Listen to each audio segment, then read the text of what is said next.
Good evening, family. Welcome to the 25th anniversary of the New York City Environmental Justice Alliance.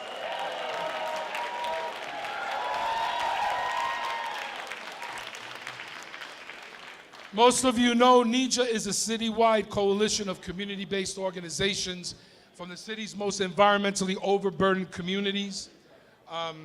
These members formed NYC-EJA in 1991. Some of the members we have here and others that have moved on.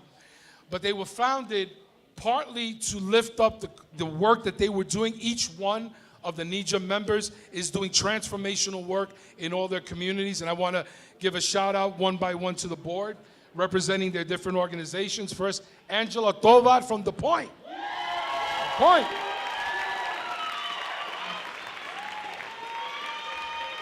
The Point, which closed, which with their neighbors closed the notorious Nyasco plant and opened up Barreto Park and a lot of other things in between. Our board chair, Anthony Wynn from Nos Quedamos. Anthony Wynn. Nos Quedamos, which flipped the script and took an urban renewal plan and made it a community plan. Never done before and not done since. All right. We have someone representing West Harlem Morningside Heights Sanitation Coalition. Joyce? Joyce in the house? The coalition helped launch the first volunteer residential recycling program in public housing. Still the only residential volunteer program. We have Mark Winston Griffith from the Brooklyn Movement Center. Where's Mark at? Where's Mark at? Brooklyn Movement Center is working with a group called BASE, Brooklyn Alliance for Sustainable Energy, to hold Con Ed accountable. They're reducing 52 megawatts of energy in central Brooklyn, affecting 700,000 Brooklynites. And Mark is organizing the community to make sure they do it transparently. Sarita Daftari Steele from El Puente. Sarita, are you here? Sarita. El Puente, a NYC-EJA co-founder with the co-founder, Luis Garden Acosta. Luis? El Puente not only was one of the original founders of NYC-EJA, but launched one of the first environmental justice campaigns in New York City against Radiac, a radioactive transfer station, if you can believe it. Closed down the Brooklyn Navy Yard incinerator, didn't even let it open, and now has a green light district. We welcome El Puente. And we have the inimitable Elizabeth Jean-Pierre from Uprose.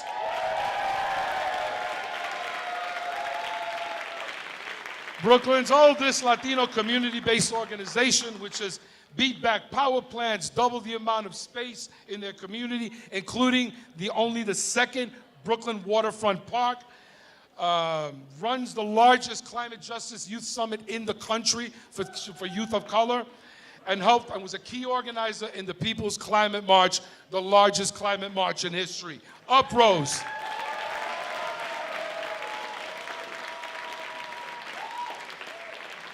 And last but not least, we have David Shuffler from Youth Ministries for Peace and Justice. David, where you at?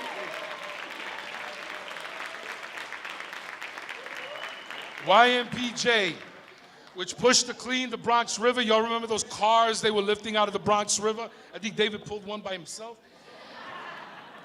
And worked with other South Bronx members to open up to create the South Bronx River Watershed Alliance, which not only helped open up concrete plant, but now with all the other South Bronx members, an incredible 2-decade fight. They just convinced the governor to dismantle, tear down the Sheridan Expressway. Yes!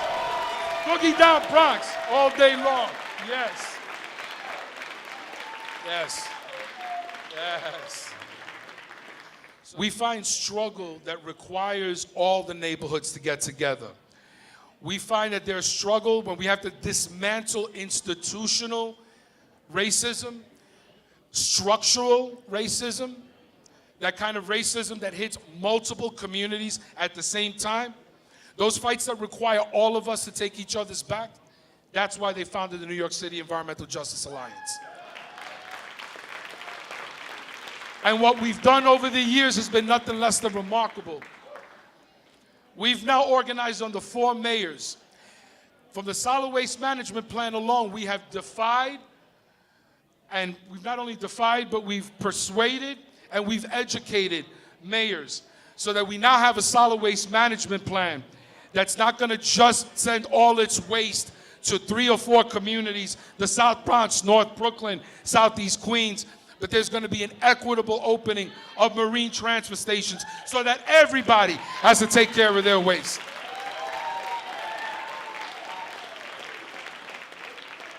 And that's not it, because there's just still too much waste. And so one of the things that we've been working on for years is pushing the city towards zero waste. And Mayor de Blasio, a year and a half ago, embraced zero waste. For the first time, New York City, as a policy, is going to move to a zero waste standard for New York City. That's right. In brownfields in 2002, NYC-EJA and our allies, because nobody does this work alone, NYC-EJA and our allies helped pass the first New York state law to clean up brownfields. And it was a law that became a national standard.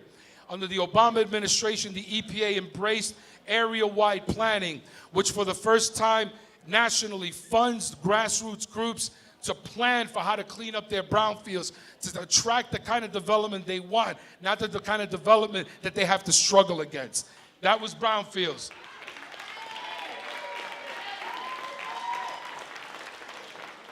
In 2011, we worked with the governor and the state legislature to pass a state power plant siting law that's the strongest in the nation. For the first time, you cannot build a power plant in an environmental justice community and add a single pound of excess pollution.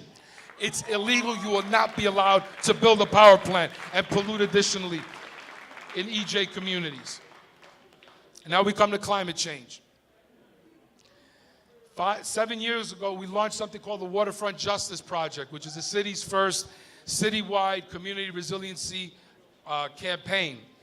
We changed New York City's coastal zone management plan, and for the first time, New York City is planning to make sure that there's a reduction in harm when it comes to industrial waterfronts, which is where most of our communities come from. We co-convened the Sandy Regional Assembly after Sandy hit. This is the 5th anniversary of Sandy coming up, and we helped inform the rebuilding plans at the state and city and federal level. And then just last year, we started but in the last year, we started organizing something called New York Renews, which is a statewide coalition. New York Renews in the house, right? Yeah, right? To try to pass the strongest climate change law in the states. But there is one other thing we want to mention before we get to the awards.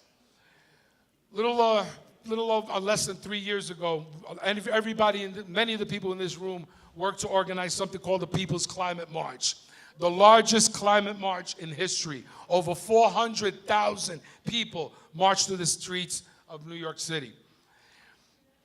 We're going to have to do it again.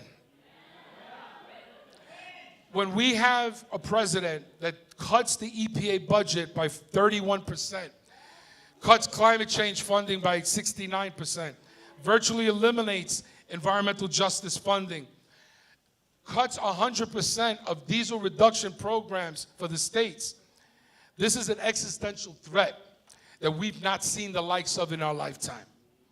And we've not come together as a movement to take this lying down.